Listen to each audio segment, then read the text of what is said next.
The morning of July 23, 2007, William Pettit, Sr. was making the 20-minute drive from Plainville to Cheshire, Connecticut. He was going to check on his son Bill and his family after getting a call from their home security company letting him know that their fire alarm was going off. William and his wife Barbara were emergency contacts on Bill's account, and they would only get a call from the company if no one else in the home was answering. Right after that call, William drove up to Bill's work office, which was just down the road. Bill's secretary told him that his daughter-in-law Jennifer had called earlier that morning, letting them know that Bill wouldn't be in because he wasn't feeling well. This made the situation even more strange, because if Bill was homesick with his wife Jennifer, then why was nobody answering their cell phones or their home phones? His two granddaughters, Haley and Michaela, were out of school on summer vacation, so they should have been home as well, or at least free to answer their phones. William went back home and he and Barbara decided to call a couple of local hospitals because Bill did have recent heart problems and they thought that maybe the family was at the ER. With still no luck and no answers on anyone's phone, William decided to just make the drive, even if it was only to turn off the alarm while his son was out with his family. As he drove, he thought about their family trip to Cape Cod just the week before.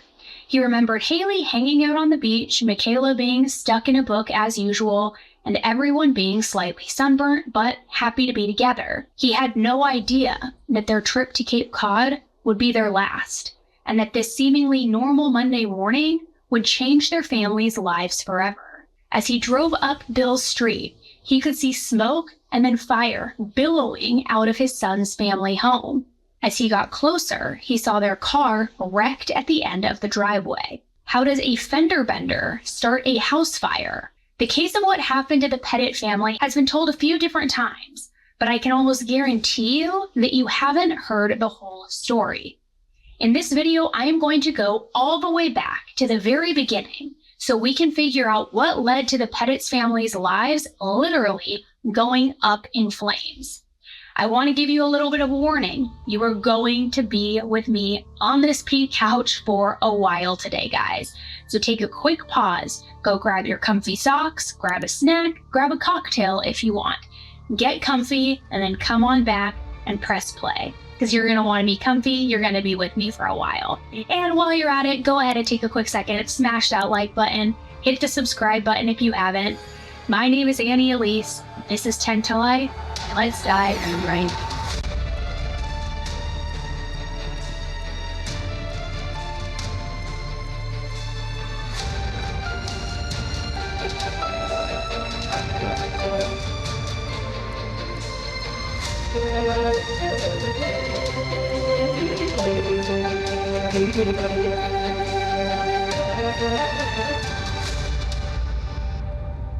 50-year-old William Pettit Jr., who goes by Bill, was born on September 24, 1956, to parents William Sr. and Barbara Pettit. He is one of 5 children, and he and his siblings grew up helping work in their father's general store. Growing up in Plainville, Connecticut his entire life, he graduated from Plainville High School before attending Dartmouth College. After receiving his undergraduate degree, he transferred to the University of Pittsburgh School of Medicine. As a third-year medical student, he was working at the Pittsburgh Children's Hospital, where he met a beautiful young oncology nurse named Jennifer Hawke. 48-year-old Jennifer Hawke was born to parents Richard and Mary Bell Hawke in New Jersey on September 26, 1958. Richard was a Methodist pastor and Mary Bell was a nurse. Jennifer and her sister Cindy were only about a year apart, and they were always extremely close. Methodist pastors don't usually settle at any one church for extended periods of time. John Wesley, the founder of the Methodist Church, believed that traveling preachers were more effective than those who settled in, grew comfortable, and wore out what they had to say to long-term congregations. Today, most Methodist pastors spend at least a couple of years before moving on to a different church. This caused the Hawke family to move around, and Jennifer and Cindy ended up going to high school in Pennsylvania.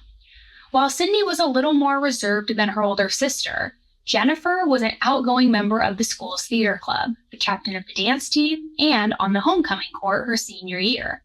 She was popular, smart, beautiful, and ambitious. After high school, Jennifer wanted to follow in her mother's footsteps to become a nurse, and she graduated from the Sharon School of Nursing in Pittsburgh, Pennsylvania. While she was working as a pediatric oncology nurse at the Pittsburgh Children's Hospital, a young medical student, Bill, was captivated not only by her beauty, but her compassion and tenderness toward the children in their care. Bill would go on to say that even though he was a doctor, Jennifer knew more about pediatrics and how to care for children than he would ever know. The two of them fell in love and married almost 40 years ago on April 13, 1985, during a ceremony performed by Jennifer's father in a Methodist church. They would both continue their respective medical careers at the Yale New Haven Hospital in Connecticut, near where Bill's family lived and where he grew up. 4 years after getting married, Bill and Jennifer would welcome their first child, Haley Elizabeth. This was on October 15, 1989. They decided to settle their new little family in the town of Cheshire, which is a warm suburban town and considered one of the best places to live in New Haven, Connecticut. Cheshire is a close-knit, family-oriented community with affluent neighborhoods and a rich agricultural history. There are beautiful outdoor trails, parks, shops, and restaurants, and it's an ideal town to raise children, with its highly ranked schools and very low crime rate. While living at 300 Sorghum Mill Drive, the Pettit family welcomed a new addition 6 years later. Michaela Rose was born on November 17, 1995. For over a decade, the family lived a picture-perfect life with literally no problems. They lived in a beautiful community, they were very close-knit and got along with each other, they had this beautiful love story, and by 2007, the family was living an idyllic life, with Bill and Jennifer celebrating their 22nd wedding anniversary in April. Bill had opened his own private practice, focusing on internal medicine, endocrinology, and diabetes. It was just down the street from where he used to help his father in their family general store. Jennifer was the co-medical director and school nurse for the Cheshire Academy, a local private boarding school. The students at the boarding school considered Jennifer like a second mother. At the family's church, Jennifer taught Sunday school and enjoyed reading, playing piano, and playing the guitar in her spare time. 11-year-old Michaela, who her family affectionately referred to as KK, was a little spitting image of Jennifer. She too developed a love of music and was a talented flute player. She took after her mom's love of reading and was a very thoughtful, generous, and bright 6th grader at a private school called Chase Collegiate. She had developed a passion for cooking, and one of her favorite things to do was recreating recipes for her family that she saw on Food Network shows. Michaela also idolized her 17-year-old sister Haley, and she wanted to be just like her by excelling in sports like basketball, soccer, and lacrosse. In June of 2007, Haley had just graduated from Miss Porter School, a private all-girls college prep school where the late Jackie Kennedy also attended. She was a straight-A student, a varsity cross-country runner, and captain of the basketball and crew rowing team. All around an all-star kid. When her mom Jennifer had been diagnosed with MS back in 1998, Haley felt helpless, knowing that there was no cure for her mother's disease. MS is a disease that impacts the brain, spinal cord, and optic nerves, which all make up the central nervous system and controls everything that we do. People with MS may have a wide range of symptoms and severity, but Jennifer didn't let MS keep her from her work as a nurse or as a mother. Haley felt called to raise money as a contribution to finding a cure for her mother's disease. She put together her own team called Haley's Hope for the annual MS Charity Walk, and over her high school career, she raised over $50,000 for MS research. However, even her closest friends weren't aware of her contributions, because Haley was said to just be extremely humble and never called attention to any of her achievements. After her sister's graduation, Michaela planned on taking over the Haley's Hope team and renaming it Michaela's Miracle. Growing up, Haley was known to follow her dad all around his office, hoping to one day become a doctor as well. She was set to follow in his footsteps after being accepted early into Dartmouth, Bill's alma mater. So you have this absolutely incredible family. two daughters who are very close together. The younger one who just extremely looks up to her older sister. You have the older sister raising money for her mother's illness and for research in that regard her whole high school life at just such a young age, raising $50,000, then getting early acceptance to Dartmouth. You have this resilient mother who teaches at the church, who is a nurse, a father who's a doctor, a literal all-American dream of a picture-perfect family. And their beautiful white colonial house with its green shutters and a manicured lawn had a basketball hoop out front and a trampoline in the back. It looked like it was straight out of a Father of the Bride type movie. From the outside, everything appeared perfect. Unlike most stories we hear about, everything was perfect on the inside as well. This loving family was truly living the all-American dream. For 18 years, their house on Sorghum Mill Drive had been the Pettits' family haven, and it seemed like nothing besides love, safety, and security could ever reside there. On Sunday, July 22, 2007, the family attended church before Bill went to spend the afternoon playing golf with his father. Michaela wanted to pick up ingredients for a pasta dish that she saw on the Rachel Ray show to make the family for dinner, and Jennifer agreed to take her to the store. At the local Stop and Shop, just a few miles from home, Jennifer and Michaela moseyed around, gathering items from Michaela's list: tomatoes, garlic, olive oil, basil. Little did they know, they were being watched by a man shopping for something other than groceries. 29-year-old Joshua Komisarjevsky, who goes by Josh, walked in the Stop and Shop and stood by the ATM. He was waiting for a contractor to come pay him for some work that he had done earlier in the day. While inside, a pretty girl shopping with her mother caught his eye. 11-year-old Michaela, with braces, blonde hair, prepubescent, and disgustingly, just his type. Now, 29-year-old Josh was engaged to a 20-year-old named Caroline, who looked more like a middle schooler than a young woman. This was even scarier when you consider that Josh had a young daughter of his own from a previous relationship. Caroline's father had said that he believed Josh had a thing for young girls, especially since he started dating Caroline when she was just 18 years old and still in high school. Their age difference might not have been so strange if she didn't outwardly resemble a child. However, there were several other strange things about Josh that may have been a result of his own childhood. Josh was born on August 10, 1980, to a struggling 16-year-old girl. She made the emotional decision to place him up for adoption, and 2 weeks after his birth, he was adopted by a Litchfield, Connecticut couple, Benedict and Jude Komisarjevsky. Ben and Jude had tried unsuccessfully for years to have a baby,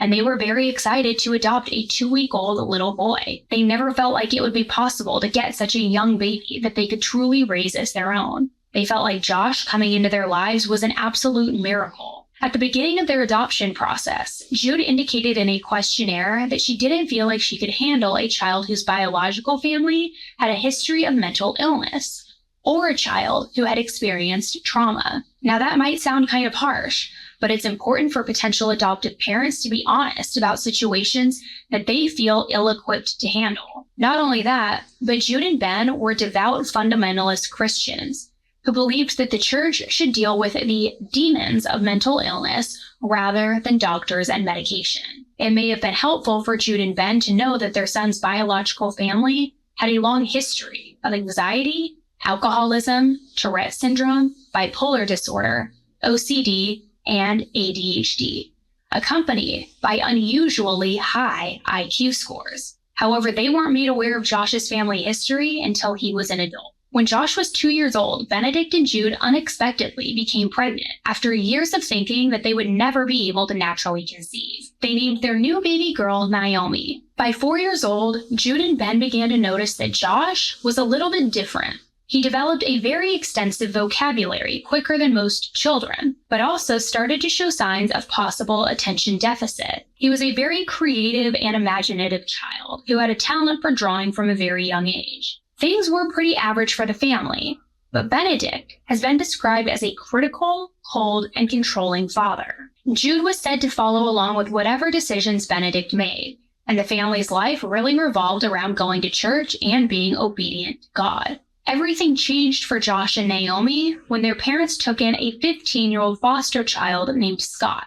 Quickly after he moved in, Scott began asking Josh and Naomi, who was still in footy pajamas at the time, to pose in lewd positions for him so that he could draw pictures. It only escalated from there and started with touching and then moving to more serious and even violent acts of assault in a very sexual manner. Josh also said that one of his earliest memories was Scott burning his chest with a cigarette before throwing him down from the top of a hayloft in their barn. Josh was said to have developed deep-seated feelings of shame regarding what Scott had done to him, because even from a young age, their church told them that two men interacting in an intimate way was one of the biggest abominations in God's eyes. Neither Josh or Naomi told their parents what happened with Scott at the time, and thankfully he left their home just 2 years later. When Josh became a preteen, the Komisarjevsky family moved from their home in Lynchfield to Cheshire. The house they lived in wasn't as big and as fancy as some of the other homes in the town,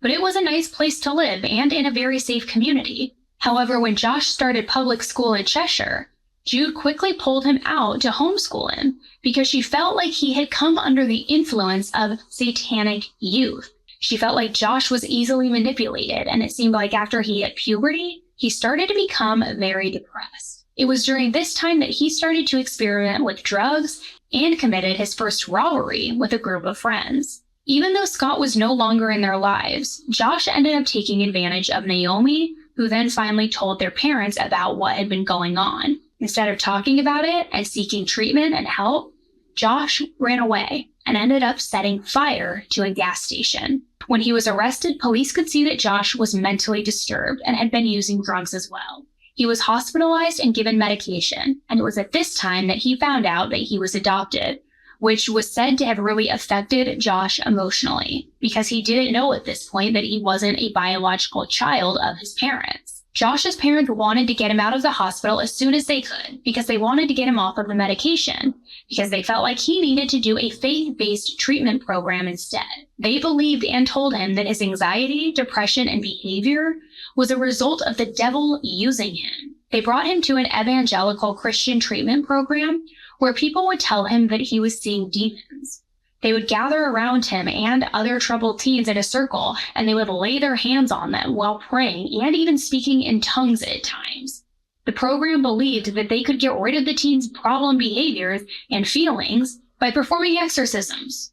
Okay. At age 19, Josh felt directionless and decided to join the army. It was clear that he was extremely intelligent and could quickly learn anything technical and mechanical. The army provided Josh with the type of structure that he desperately needed, and being good at something gave him a sense of purpose. For the first time, he knew what it felt like to make his parents proud. For a few years, he seemed to have turned his life around and even mended his relationship with his sister Naomi. She had decided to forgive him in order to salvage the brother-sister bond that they once had. Everything was going smoothly in his life until he started dating a girl back in Cheshire who got him back into using substances. He ended up being discharged from the reserves, getting the girl pregnant, and falling back into depression and hopelessness. The mother of his child was far worse off in her addiction than Josh was, and he ended up getting full custody of their daughter and moving back in with his parents. Josh was said to have envied the residents of Cheshire and would often drive around looking at the big houses and imagining what it would be like to live there or be part of one of those families. With no job and a growing drug problem, Josh started to burglarize some of these more affluent homes for money. There were times when Josh would use the skills that he learned in wiring to disable people's alarms. But instead of stealing things, he started to just enjoy listening to people breathe while they slept. Beyond creepy. He would use night vision goggles to see in complete darkness, and he liked the feeling of control he'd get by moving things around in their house just to ruin their sense of security and to toy with their emotions and their fear. Josh was quickly headed down a destructive path, and by the time he started dating Caroline, he developed an affliction for violent, explicit content and liked acting these scenarios out with her, who, remember, closely resembled a preteen. He also had been peeking into underage girls' bedrooms at night using his night vision goggles. Just a perv, a creep, and gets off on instilling fear and discomfort and insecurities in others. Before his life could completely self-destruct, Josh was arrested for a series of burglaries, and he was sentenced to 3 years in prison with 6 years of special parole. The judge in the case said that Josh really didn't seem like an addict who needed money for a quick fix, but something more sinister and calculated,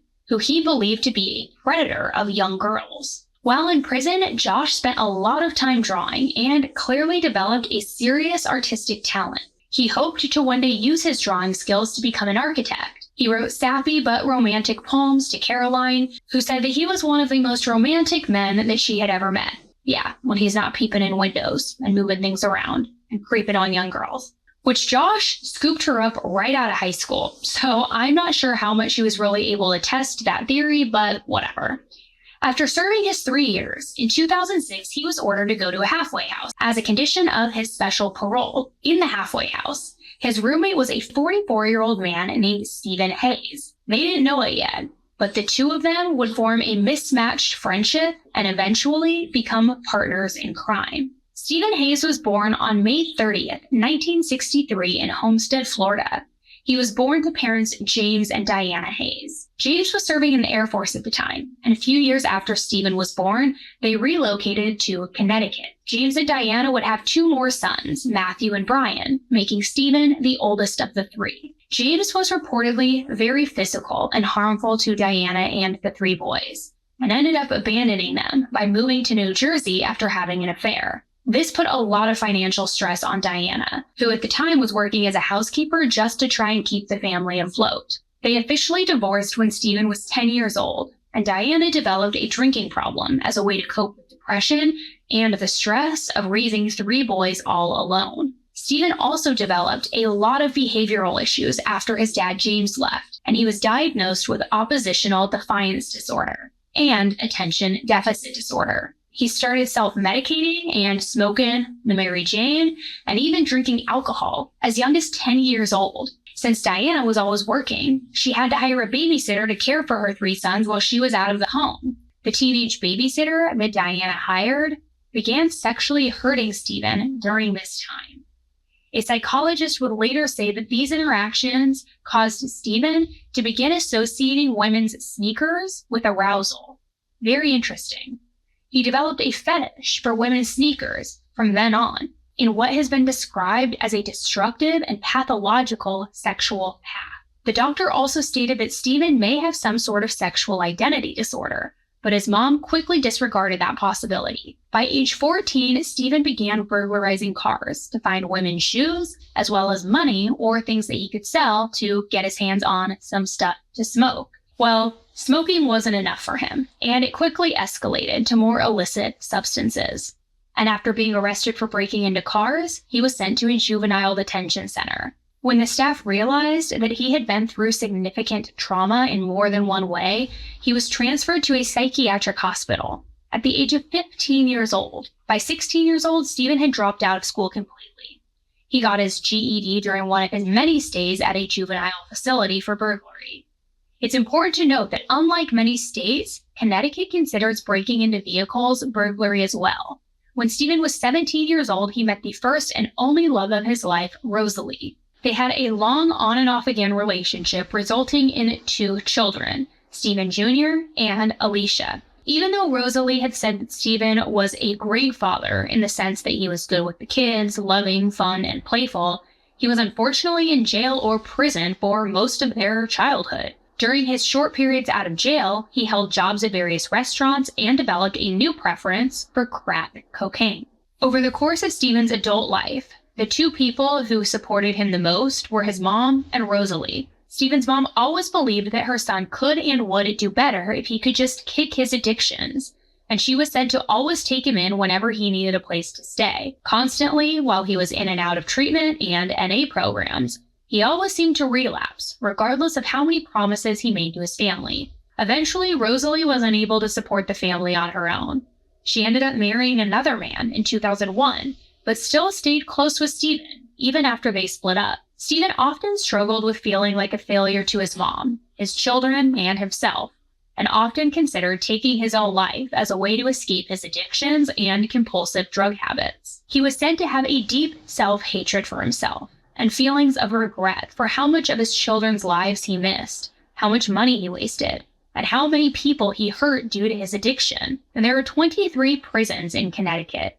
And over the course of his life, Stephen had been to every single one of them at one time or another. In May of 2003, Stephen was charged with a series of vehicle burglaries and larcenies. He used the money from stolen items to buy over $130,000 worth of crack and was sentenced to 5 years in prison. While incarcerated, he had a phone call with his daughter, where she expressed her disappointment for him breaking his promises. Stephen became so depressed at this point and by these phone calls that he ended up attempting to take his own life. When he woke up in the psych ward of the prison, Stephen realized that he had finally hit rock bottom, and he wanted to turn his life around for good this time. He finally started receiving mental health treatment, and as an adult, he was diagnosed with cocaine dependence disorder, generalized anxiety disorder, and borderline personality disorder. He was treated with an antidepressant, an antipsychotic, and an anti-anxiety medication while participating in the program's NA 12-step program.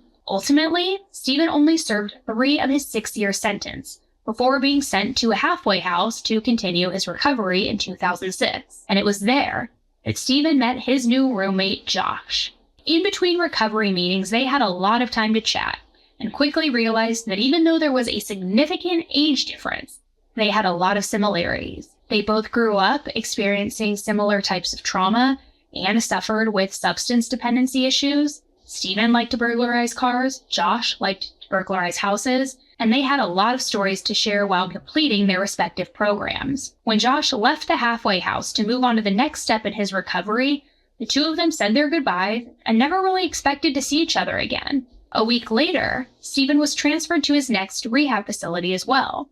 When he arrived, he was shocked to see that once again, Josh was his roommate. So the two of them grew even closer as friends and leaned on each other for support during their programs, during their group therapy, and even their NA meetings. During one of their many late-night chats, Josh mentioned that he'd always wanted to do a home invasion and thought that it would be far more lucrative than simple burglary when people weren't home or when they were asleep. Stephen reportedly told him that it was a stupid idea with way too many risks, and he said he wasn't going to be into any of that when he was finally released for good. When Stephen was finally able to leave, he returned to living with his mother, Diana. He started working several odd jobs, but he was struggling to save enough money to buy a car or get his own place. Slowly, money problems started to lead to anxiety, which led to depression making its way back into his life. Before he knew it, he was drinking alcohol to take the edge off. He couldn't bring himself to go to NA and lie about technically not being sober, so he eventually quit going to meetings altogether. And with that, the vicious cycle started again. When Stephen's mom found out that he broke his sobriety and had relapsed on crack, she told him he had a week to get out of her house. Feeling like a failure for ruining over 4 years of sobriety, Stephen spent almost all of the little money that he had on a hotel and a working girl, the pro, some white powder, and a gun. He was planning on having one last fun night before using the gun to take his own life in the hotel after the girl left. At the end of the night, he told the girl that he was going to take a shower. He gave her some money and gave her the rest of the drugs to take with her.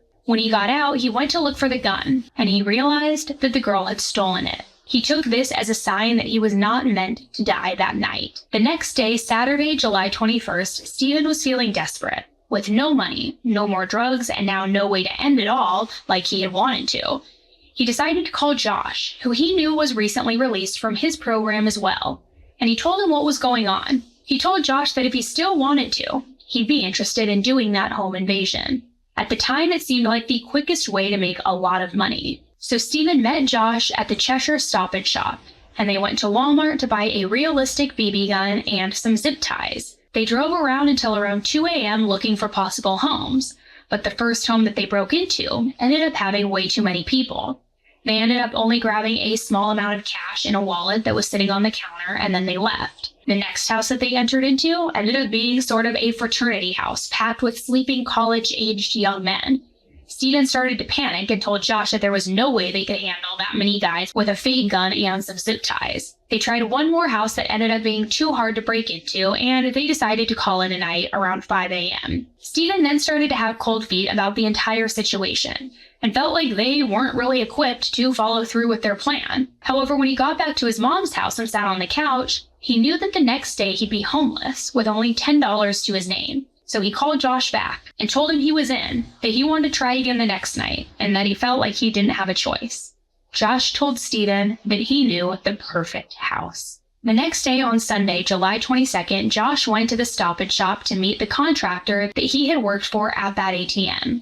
And that's when he saw Jennifer and Michaela shopping for the pasta ingredients. It definitely wasn't the first time he'd seen them before. Years before, when he had been peeping at underage girls in their homes, Michaela's sister Haley was more his preferred age. He'd been around their house before, which turned out to only be 1 block away from where Josh was living with his parents. But now, it was Michaela who piqued his interest. He followed them out of the store and passed by their house, which was the one that he told Stephen would be their perfect house for their plan. At around 10 p.m., Josh picked Stephen up to show him the house and to do some canvassing.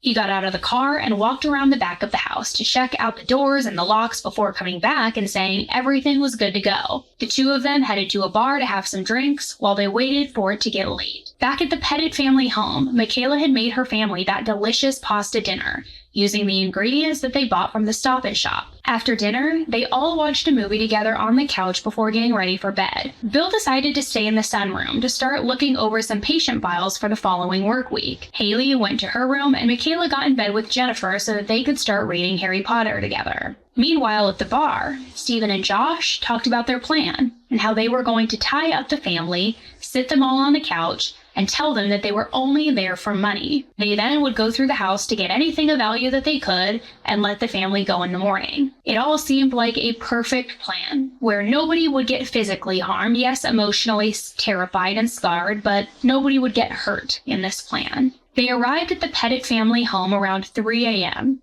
and Josh told Stephen that he was going to go in first and then let him in. Stephen noticed that Josh walked around the house much more confidently than he had the other houses that they had tried to invade the night before. He knew right where to go, an unlocked cellar door that led into the family's basement. Stephen could see Bill through the sunroom window, asleep with the lights and the TV on and papers scattered across his lap. He waited for Josh to open a door, but all of a sudden, he saw Josh start to approach Bill from behind with a baseball bat. When Josh got into the basement, he found a Louisville Slugger leaned up against the door and decided to use it. Stephen was shocked when he saw Josh deliver 5 hard blows to Bill's head. This wasn't the plan, and now he felt like everything was all wrong before it even started. Nobody was supposed to get hurt. They were supposed to zip tie the family, steal what they could, and then let them go.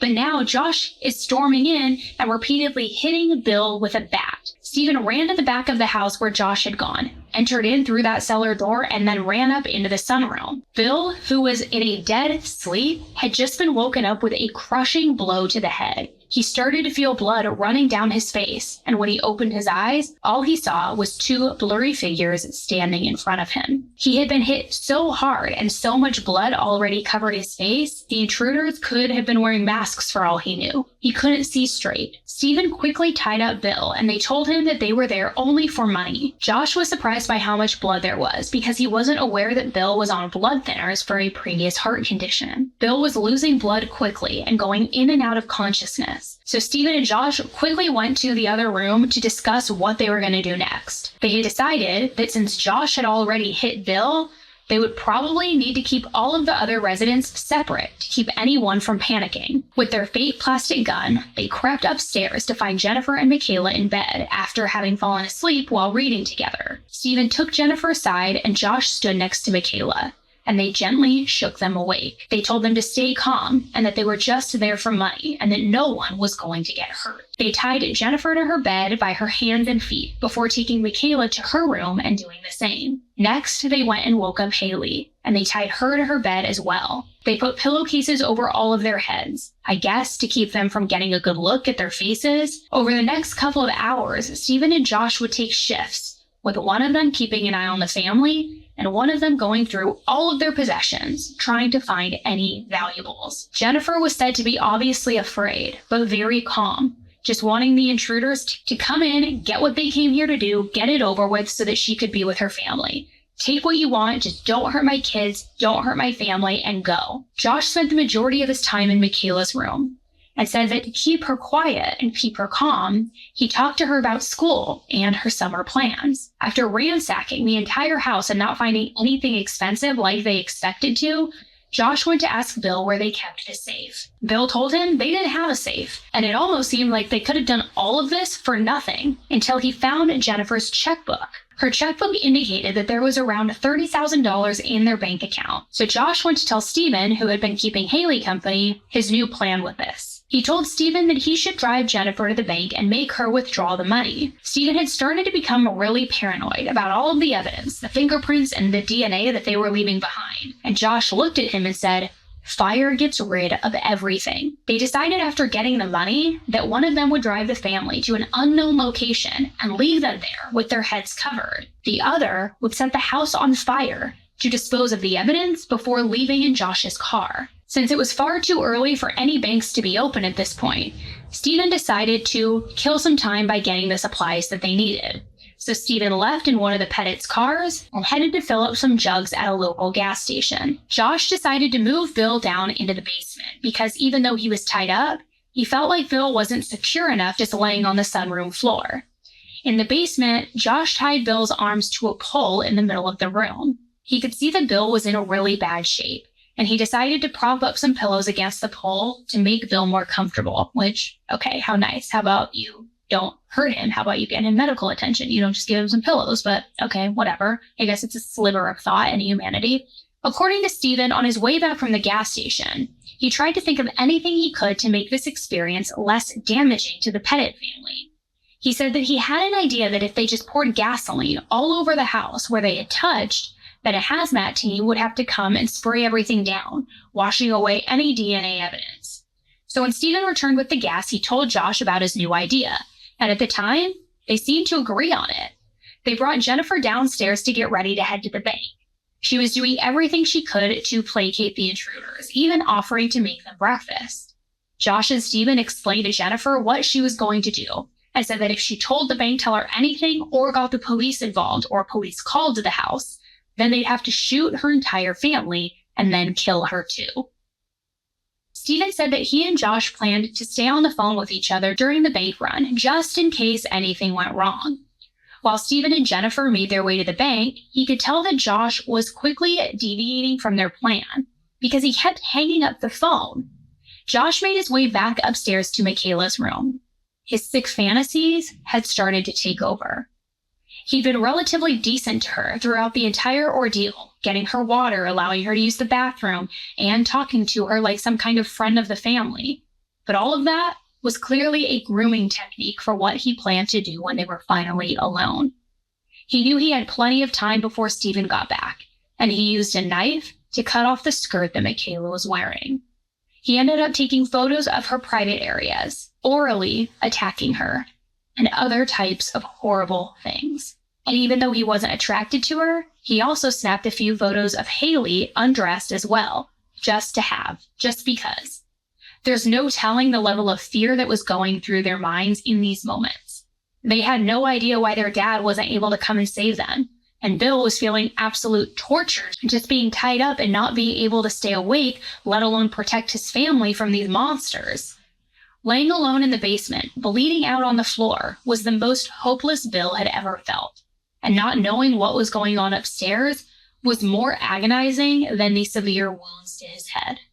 At around 9 a.m., Stephen and Jennifer arrived at the bank. Stephen didn't think about the fact that he hadn't brought her ID, her bank card, or any way for her to identify herself, so it was a gamble on whether the bank would actually give her the money or not.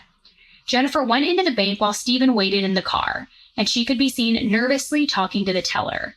He knew that it was going to take a few minutes of convincing to get the money, since she didn't have any identification, but he wasn't afraid of Jennifer risking calling the cops, because he saw how much she loved her family and knew that she wouldn't want to put them in any more danger.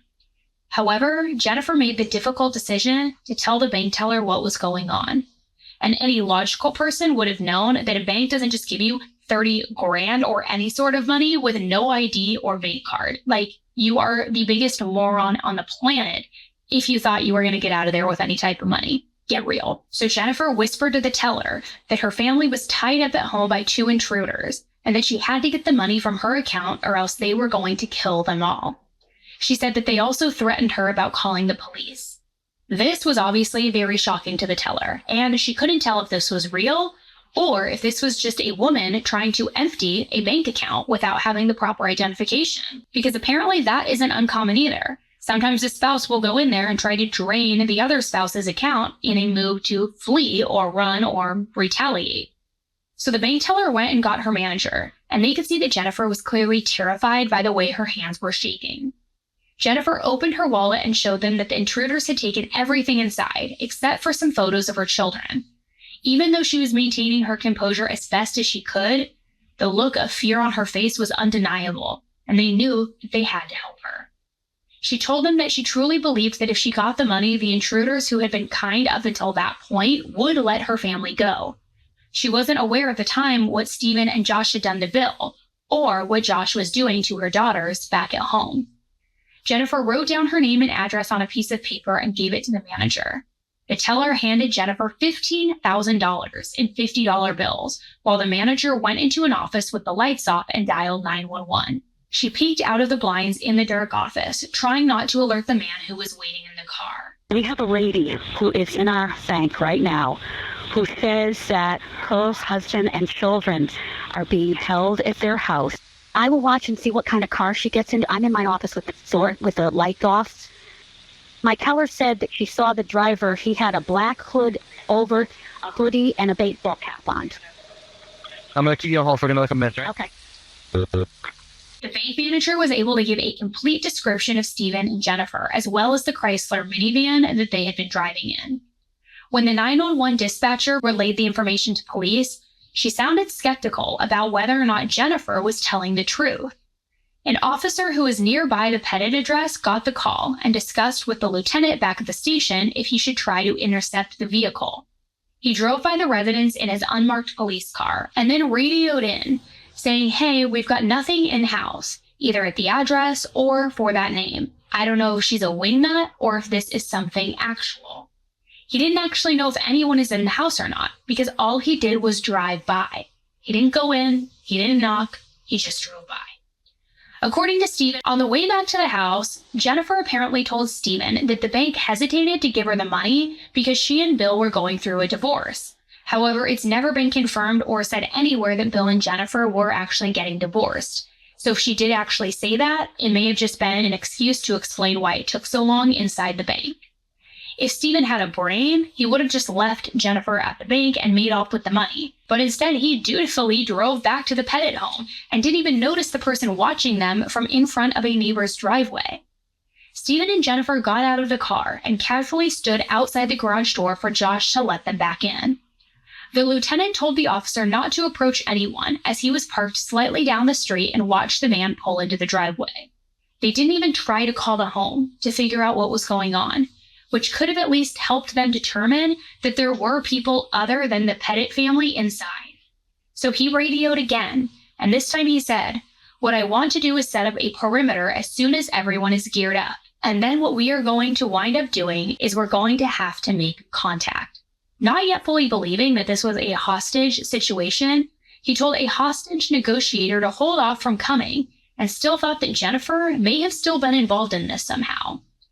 They decided to put officers at both ends of the street to block any cars from coming or leaving, and officers quietly started to hide in the tree line behind the home while deciding what to do next. Now, Jennifer didn't have any blinds on her windows, and had they simply peeked inside, they would have seen Jennifer with Stephen and Josh inside the house.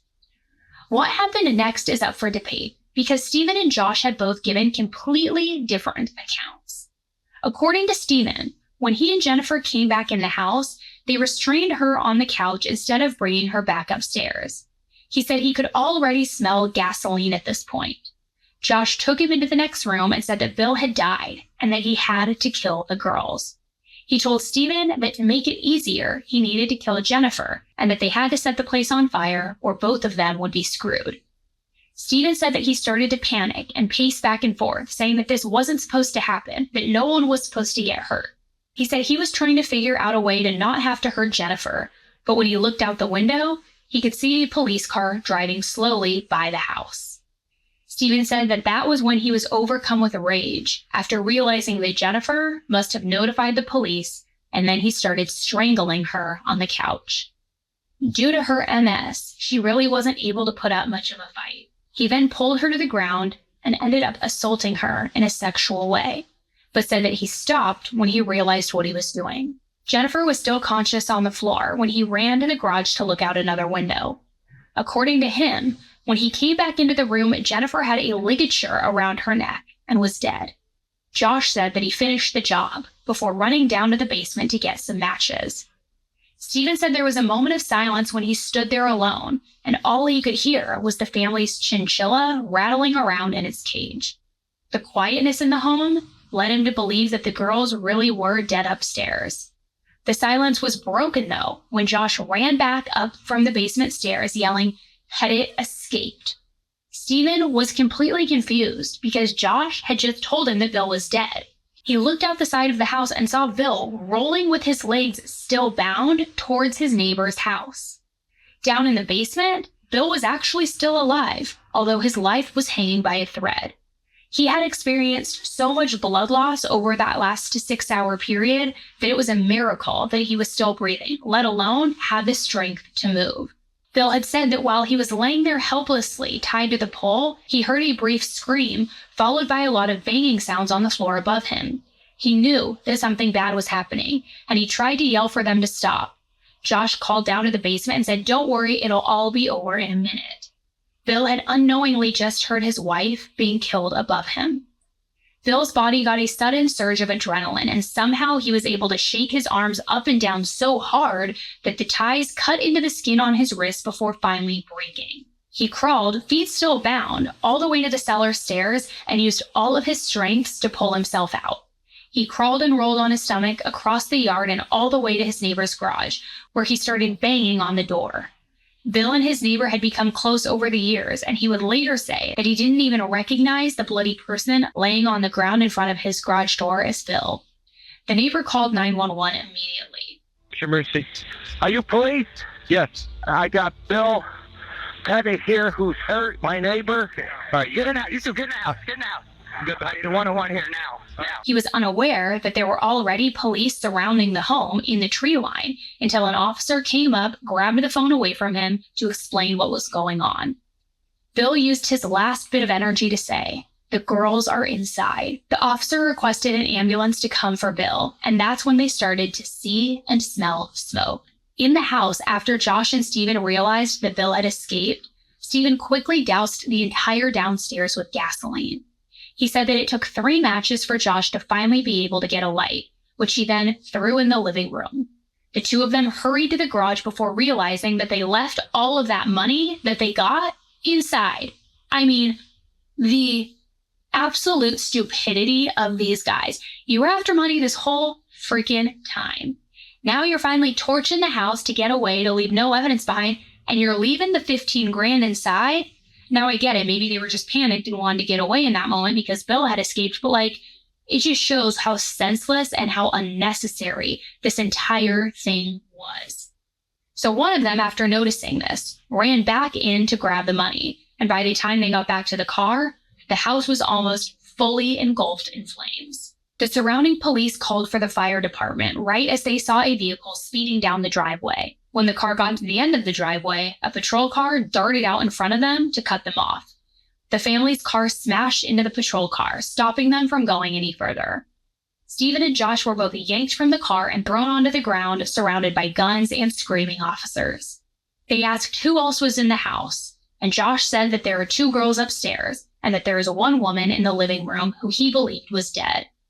The police stood outside the burning home while the fire department tried to find a way to gain entry. Some would later go on to say that they could hear screaming from inside the home, which made it clear that the girls weren't actually dead. An ambulance came and picked up Bill and quickly sped him to the hospital, where he was clinging to life at this point. After the firefighters doused the home and finally gained entry, it was too late. Jennifer was found on the living room floor, bound and burned beyond recognition. Haley was found face down at the top of the stairs. It appeared that the fire had burned through the restraints on the bed, freeing her arms and legs. Even though she had been badly burned as well, she was able to get off the bed and make it out a couple of steps of her room before collapsing and succumbing to the fire and smoke inhalation. Michaela was found hanging off the side of her bed. The fire had burnt through her wrist restraints as well, and she tried to escape from the bed, but her feet were still bound. She too succumbed to the fire and smoke inhalation. As soon as they were arrested, the police split up Stephen and Josh. Stephen said that he was unaware that the girls were still alive until he got to the police station and was told by a detective. He said at that moment he was so overcome with guilt that he wanted to die too. He remained silent when questioned by police and later said that he was on a mission to take his own life. Josh, on the other hand, had a lot to say, and his account was much different from Stephen's. He basically told the detectives that the entire home invasion was Stephen's idea. He told them that when Stephen and Jennifer went to the bank, one thing led to another, and he performed oral sex on Michaela, and he described it in a very casual, cavalier kind of way, like it was some hookup after a date. One thing doesn't just lead to another with a child. He denied having intercourse, but this was disputed after the medical examiner found fluids with Josh's DNA inside of Michaela. During the confession, he referred to Michaela as KK, the special nickname given to her by her family. Jennifer's sister Cindy would later say that it was absolutely disgusting to use their term of endearment for her niece, like he somehow was entitled to call her that. Josh said that when Stephen and Jennifer returned from the bank, he showed Stephen the photos that he took of Michaela and told him that he needed to square things up by taking advantage of Jennifer to make it even. He then went into the basement to check on Bill and realized he had escaped. And when he ran up to tell Stephen, he said that Jennifer was already dead, with her pants around her ankles. He went on to say that after they saw the police outside, Stephen doused the entire house with gasoline before throwing the match. Basically, he blamed all of the deaths and the fire on Stephen. Stephen was thought to be the ringleader of the entire incident. That was until detectives did more digging and found that to not really be the case at all. When Bill's father arrived at the scene that morning after getting the alert about the smoke alarm, he drove up to complete and utter mayhem. He tried to run toward the house, but an officer stopped him and told him that the girls were gone and that Bill was being taken to the hospital. It was an impossible thing to verbalize to his wife and other children. His wife screamed the entire way to the hospital, and when they arrived, they walked in as the doctor was finishing stapling up a huge wound on Bill's head. They had to be the ones to break the news to Bill, that his entire family was gone. William Sr. said that seeing his son in more emotional agony than physical was the hardest thing he ever had to witness. The loneliness, guilt, and grief would have been almost impossible for anyone to endure.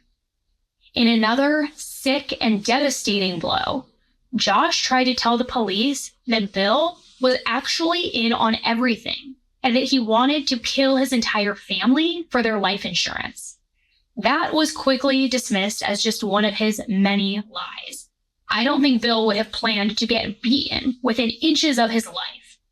Jennifer's sister Cindy and their parents were in disbelief when they found out what happened, and Bill even tried to apologize to them for not being able to save their daughter and granddaughters. He tried to apologize to us for not saving our daughter and our grandchildren, and we had to convince him that he was in no condition to be able to save anyone, and we were grateful that he was alive. Only a few short days later, with a fresh wound still on his head, Bill spoke at his wife and daughter's funeral.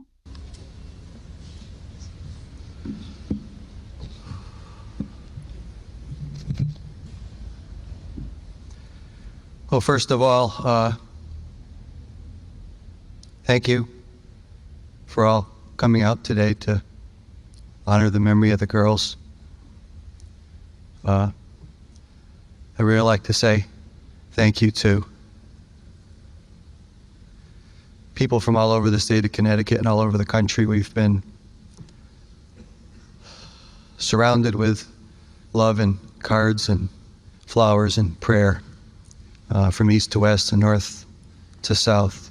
He was clearly still in a state of shock during his speech, but was able to describe the love he had for his family. He wasn't even fully recovered when he publicly made it his mission to fight for the death penalty against Stephen and Josh. While awaiting trial, Stephen's psychiatrists say that he started experiencing daily night terrors about his own children burning.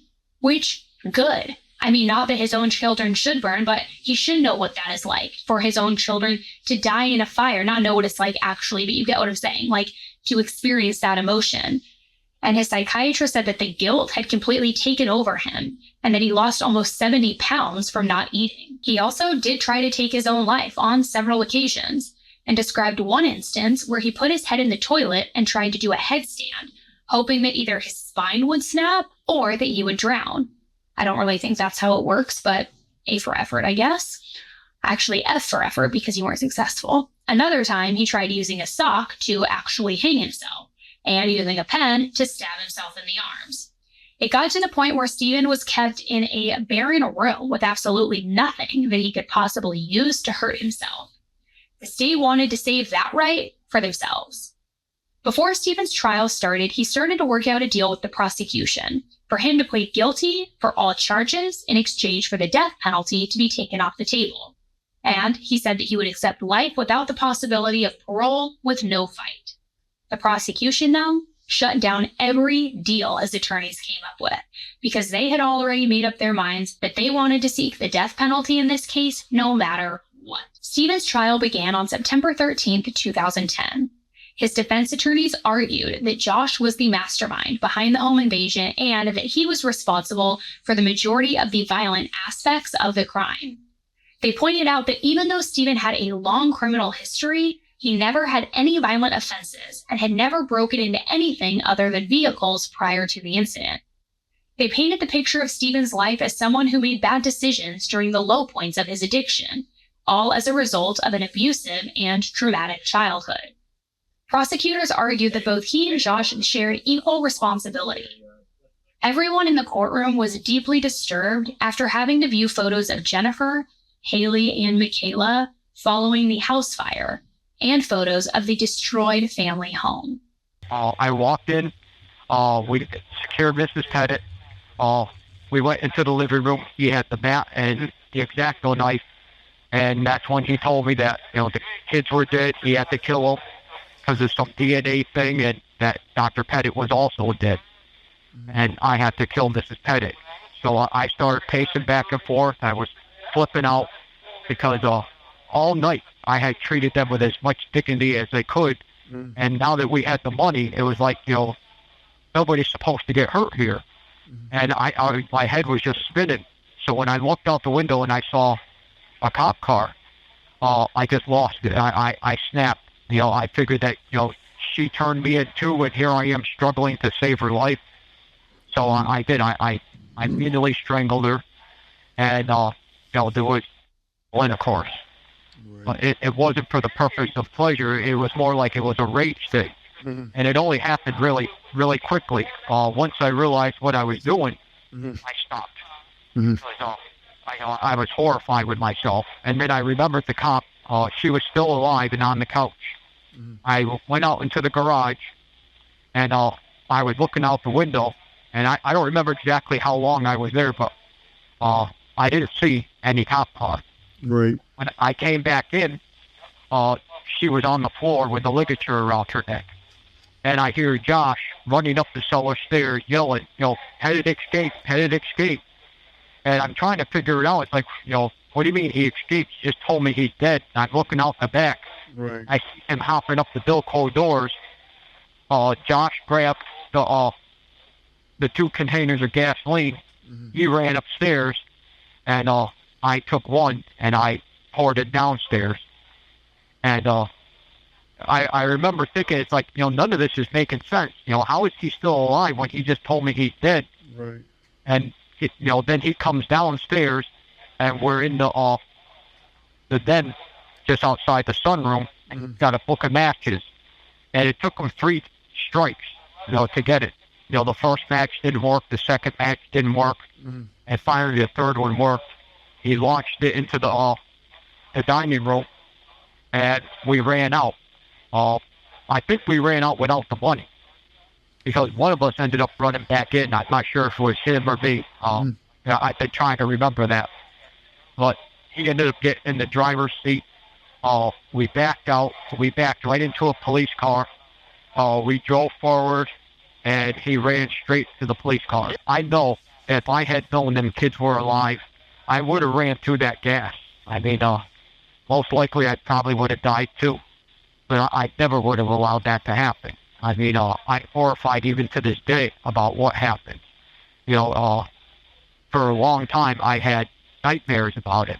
Oh, no, I didn't even know that they were alive until later that night when they brought us to Yukon to do a sample. That's when the officer, the detective told me that the kids were alive.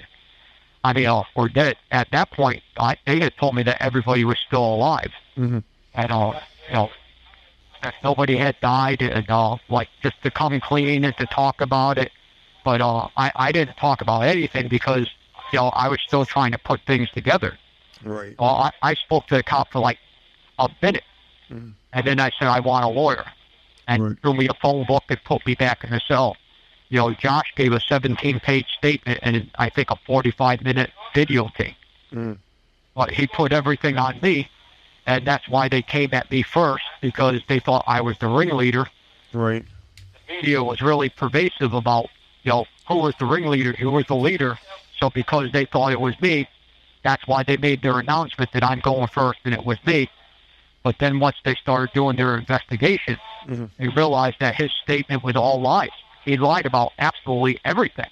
The jury, which was composed of 7 women and 5 men, deliberated for 5 hours before they reached a verdict.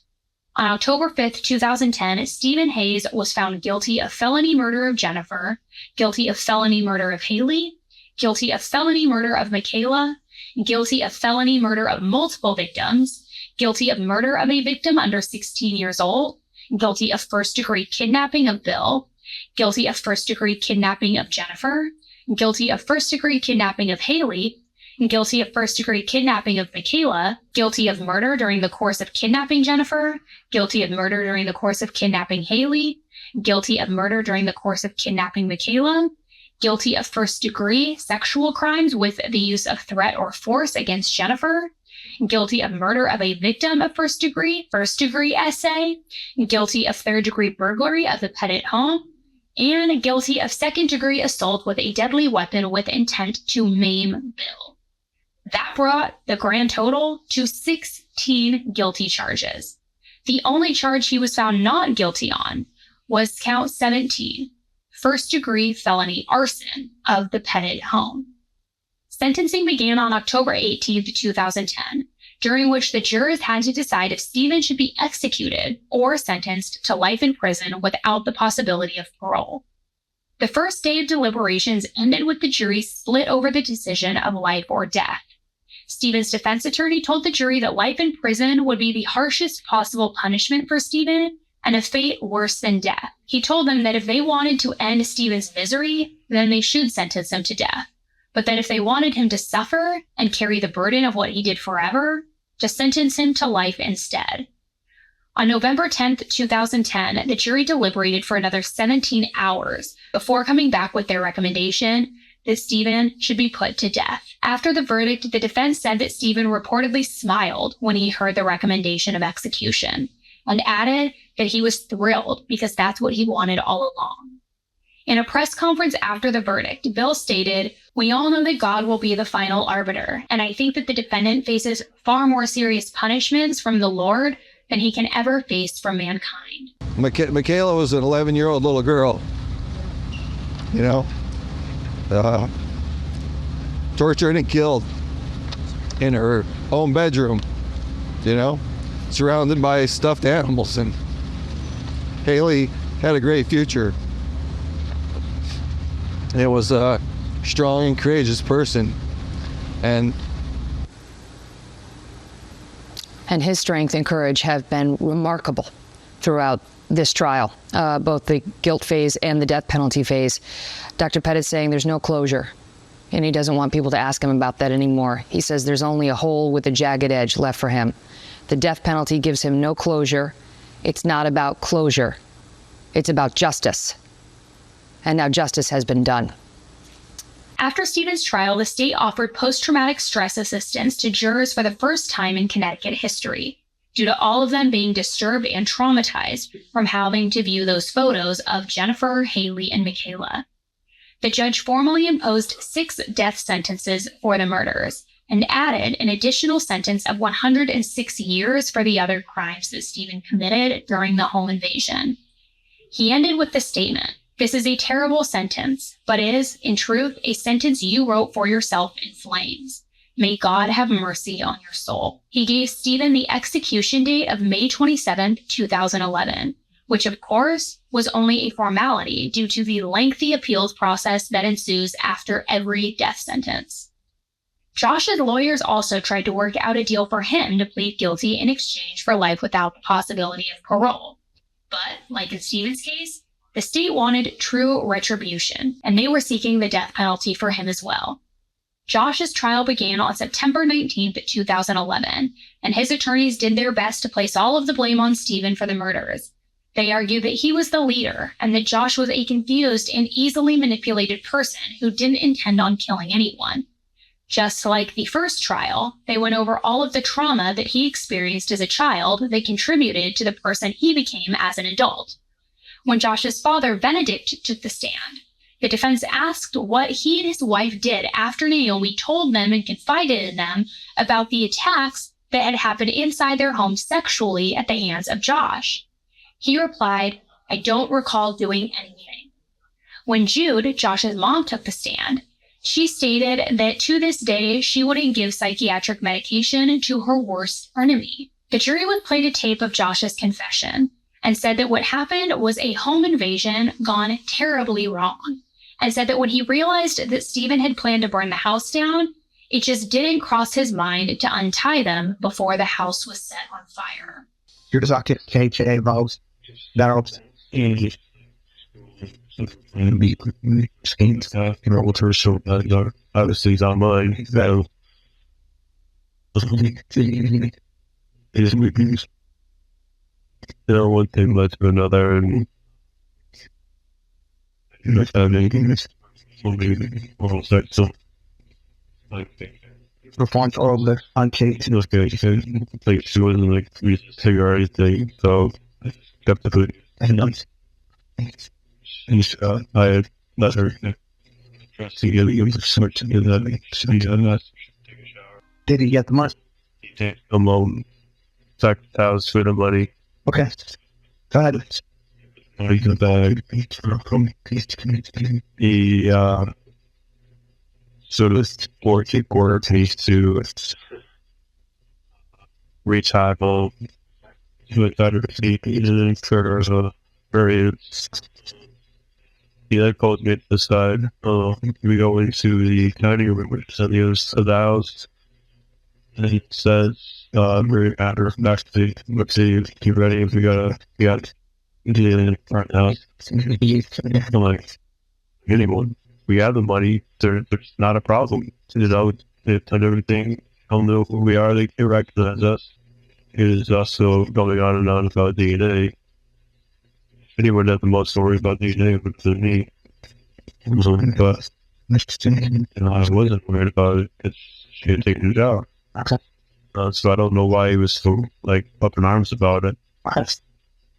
He's like, well then, you know, daughter, just your mom. I was like, anyone. And we kept going back and forth about it. And finally he was like, you know what, I'll take care of all three of them. But in there, brother, he was like, he said it's like, along with the mom, with the mom, yeah. And I'm assuming it's just still trying to psych stuff up. And during which time I hear this noise out of the basement, and suddenly recognized it as the built door that led outside. which is where the dad was, and I yelled, and at the same time I jumped up, screaming to see that father just took off. He just left, and was racing towards the room that he was in, and he was then coming back towards me, and as we're converging on the basement door, I could see that mother was laying like floor with her head on the seat. Get her pants for that. That's right. So I went back upstairs, and so to see that he's gone, we gotta get out of here right now. We have to leave right in a sec. And Steve's taking all this time, and all the queue. I don't know what he was thinking. He ends up taking the bag with the money in it and shoving it in my chest and telling me to go start the car. Okay. Then I'm like, where's the keys? Where's the keys? Where's the keys? And he's like, I don't know, they're over there somewhere. And we're going back and forth. And in the middle of that, he starts into the garage. Okay. I turn around to keep looking for these keys. And I turn back around, and he's pouring a whole bunch of gasoline on the kitchen floor. And he's down the front hallway of the stairwell. Did he pour gasoline in there where mom is? And I believe I didn't see him pour gasoline on her, but there was certainly gasoline there. He then went up the stairs in 2 bottles. And Followed him up there? I did. I followed him up the stairs because I couldn't understand. I was like, you can't seriously be contemplating burning these 2 girls alive. You can't do that. I'm being told. He walked out of the master bedroom, walked past me back downstairs. I went to vacate room. She was still her dead. He's still alive. Oh yeah, that's Okay. Face is covered. so. Yes, adult case in fact, and I closed the door, and then I went down to the back towards the stairway, and past a homeless cutters. She was sitting in I closed that door, and I went downstairs. He's still alive. Absolutely. I can't imagine doing anything. Or alive, so I thought.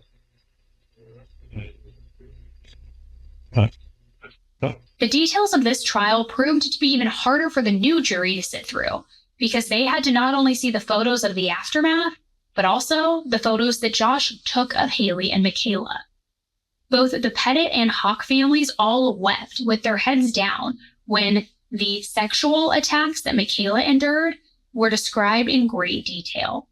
The judge had to cut the day short when one juror was unable to gain her composure during that portion of the evidence.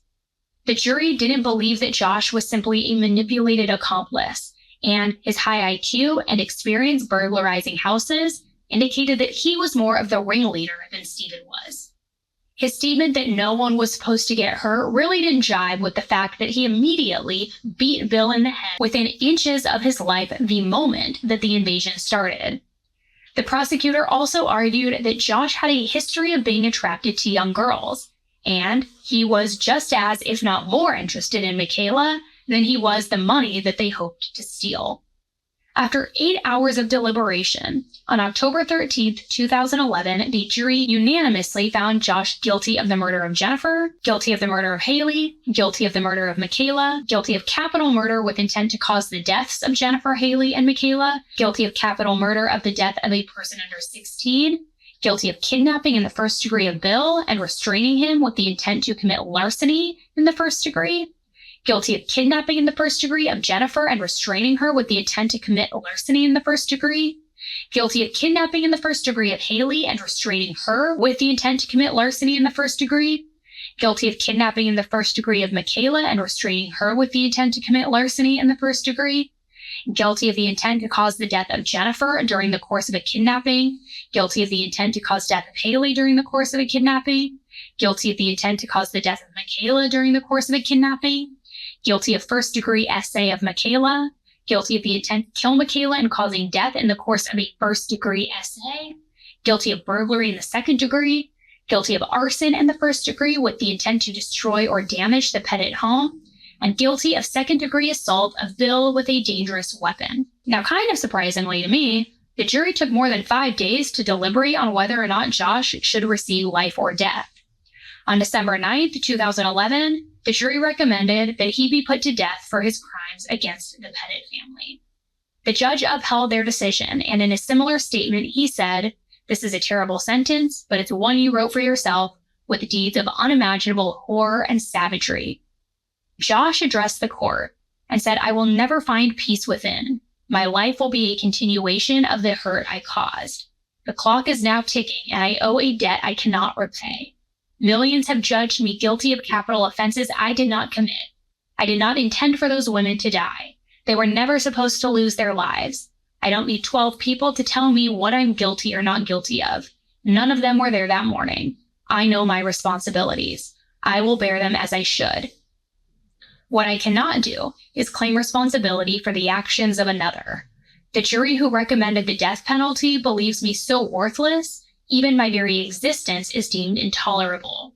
Forgiveness is not mine to have, but I need to forgive my worst enemy, myself." The judge set Josh's execution date as July 20th, 2012. We are satisfied that the defendant has been judged to be the murderer, the rapist, and criminal that he is, and now he's been condemned to the ultimate penalty. We certainly have been criticized over the years that this is vengeance and bloodlust, but this is really about justice. We want to go forward with the Pettit Family Foundation and try to continue to create good out of evil, and the defense did what they thought they should do. I thought a lot of it was particularly distasteful. We saw picture after picture after picture, and every time one of those pictures went up, I thought Charles Manson was a baby, relevant. I'd just like to thank our justice system as well as the jury members, listening to a lot of things that they would much rather not heard or seen. I believe that without our defense attorneys, we could not have the outcome that we have. So we have to even be appreciative that there are defense attorneys that will take cases like this. And I believe God's will has been done.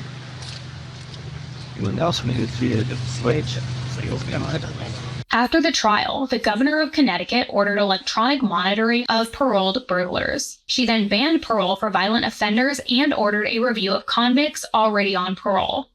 She also signed a 43-page crime bill, which made home invasion a new class of crime, which could result in a prison sentence of up to 25 years.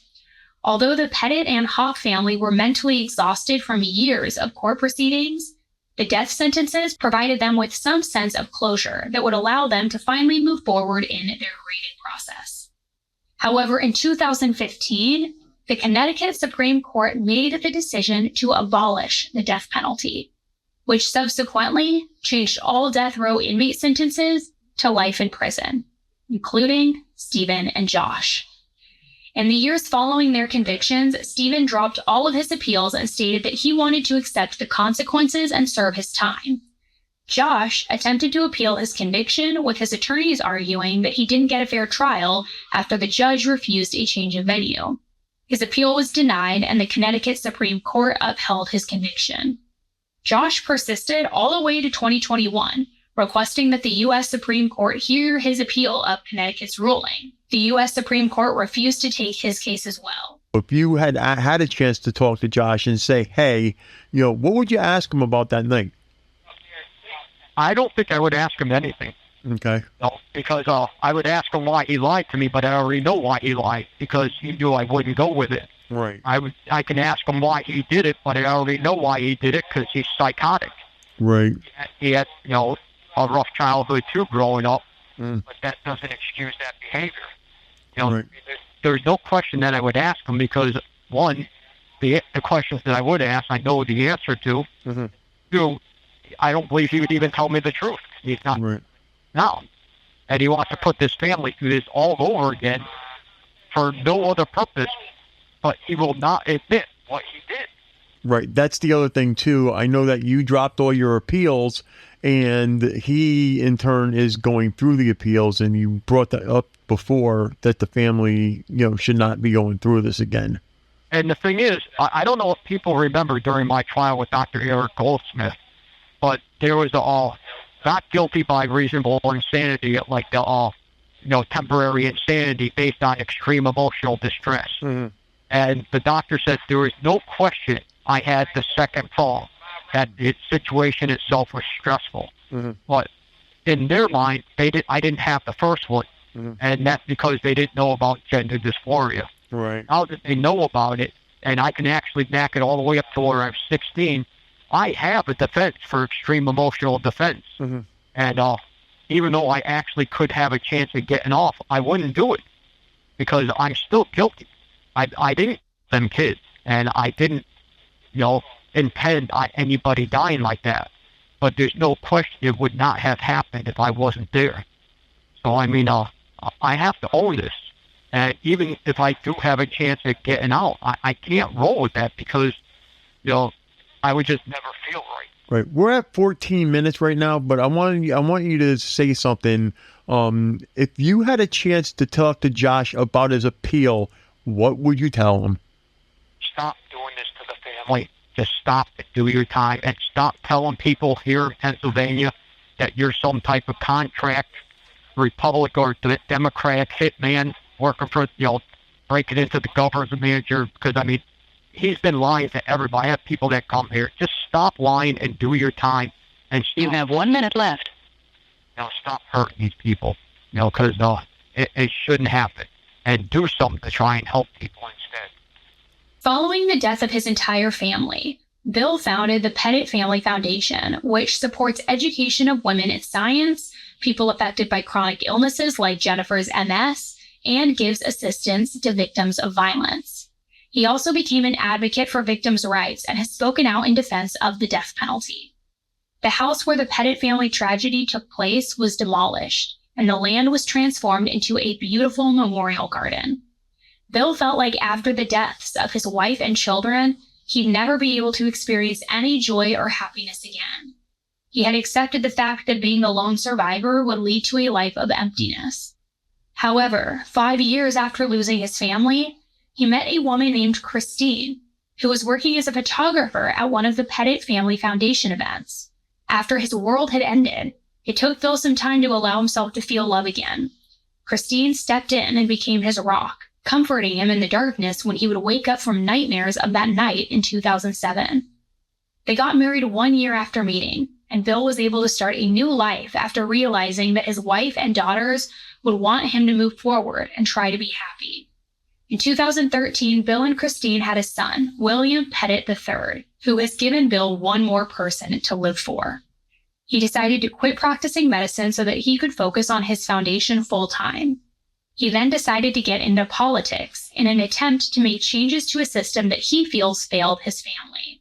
In 2016, he was elected into the Connecticut House of Representatives and ran unopposed until 2020, when he decided to retire and focus on his wife and son. He knows all too well that people can be taken from you in an instant, and it's made spending time with his loved ones that much more important. Sadly, this year in 2023, Christine and Bill appeared to have separated, but have still been seen taking photos with William as friendly and loving co-parents. This was a long one. I know it was, guys, but I want to know what you think of this story.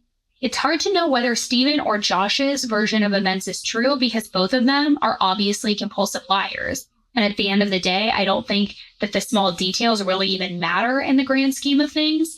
Who cares which one lit the match? Who cares whose idea it was?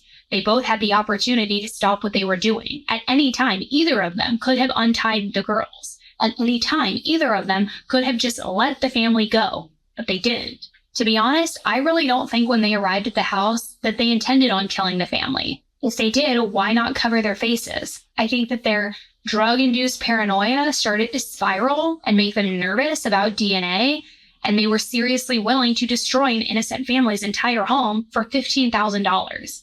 That alone just shows how selfish they truly are. I also think that Josh didn't really care one way or another about the money. He had a job at the time. He didn't have to rob anyone. It was Stephen who was desperate. On the other hand, if they didn't really want to hurt anyone, why wouldn't they have just waited to rob them when the family wasn't home? They had just been out of town the whole week before, so what was the point of an invasion with people at home? I think that Josh had possibly been stalking and peeping on the girls for a long time, and that he was looking for any opportunity to get along with Michaela, which is just sick. Also, I'm going to get a little bit nasty here for a minute, but it kind of seems like the Cheshire Police Department must have had the exact same hostage situation handbook as the Uvalde Police Department. They must have thought that just standing around while watching and listening to people die seemed like a better option than risking their own lives to save them. If they would have just called the family home, or simply knocked on the door, or looked through one of the bare windows that did not have window coverings, things could have possibly been different. But they didn't. I don't know why, I don't know if it was laziness, if it was self-preservation, what it was, but they didn't. The Pettit and Hawke families have been extremely and publicly critical of the police response that day, and they still haven't taken responsibility for their complete failure of the situation. If the cop who was waiting outside of the home would have just intercepted the van when Jennifer and Stephen pulled up, I think it's likely that the whole family would be alive today. In another unexpected turn of events, last year, Stephen did an interview with a podcast called 15 Minutes With. In the interview, he stated that he has come out as trans after being diagnosed with gender dysmorphia, and now goes by Linda. Linda said that if she could talk to the Pettit family today, she would say that she's sorry and wishes that she could take it all back. However, I doubt that anyone really cares or believes anything that Linda has to say. This honestly was one of the hardest cases to research and tell. Just knowing the fear, the pain, and the suffering that Haley, Michaela, and Jennifer endured just makes me so sad and angry that they were failed by the system designed to keep families safe. If Linda/Stephen and Josh had served their entire previous sentences, they wouldn't have even been out of prison and able to terrorize and destroy this family and so many other lives. How many burglaries does one person have to commit before it becomes obvious that they will never change their behavior? Why do people have to die before predators are put away for good? And I can't imagine how Bill must have felt after losing his family, and the fact that he's even been able to move forward and still function is a complete miracle in itself. Rebuilding his life doesn't mean that he will ever forget his old one, or the people that he loved and lost. And one day his son William will get to meet his two big sisters waiting for him in heaven. A heartbreaking, gruesome, and just senseless crime that not only didn't need to happen, but could have been prevented at multiple points along the way. These are the ones that anger me the most, because again, it didn't have to happen. It could have been stopped by multiple people many times. It's very, very angering. I know we were together for a long time today, guys. I appreciate you sticking with me. I'm going to try and do more longer cases like this one in the future. Probably not every single case, but definitely more regularly. So if you want to make sure that you don't miss any of those or any other true crime cases that I post, make sure that you hit that subscribe button below. It's totally free to do. It'll just show you on your feed when you go into YouTube that I had posted a new video. And I usually post a few of them a week. So if you always want to get your true crime fix, make sure you subscribe so that you see those videos as I post them. Please also give this video a quick thumbs up on your way out to show your support for the channel. And as always, if you want to follow me for a more behind the scenes look at these cases, what's going on, some of the studio stuff, and real-time updates of cases that we're covering, head over to my Instagram @_AnnieElise. All right, thanks guys for hanging out with me today. And until the next case, stay safe. Bye.